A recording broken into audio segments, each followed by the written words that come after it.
Κυρίες και κύριοι, έχετε να απολαύσετε τώρα το γνωστό πιανίστα μικρό Παολίνιο που είναι μόλις 5 μηνών.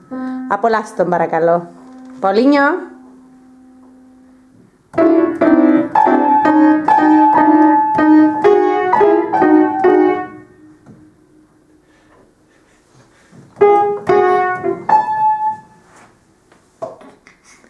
Μπράβο! Συνεχίστε παρακαλώ, ακόμη ένα κομμάτι.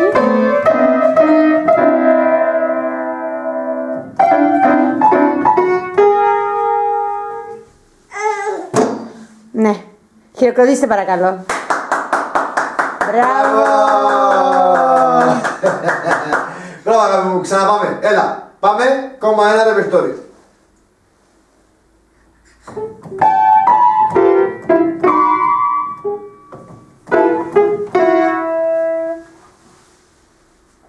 Παολίνιο, θα θέλαμε με τη σειρά μας να σε ευχαριστήσουμε για αυτές τις όμορφες στιγμές που μας χαρίζεις. Σε ευχαριστούμε.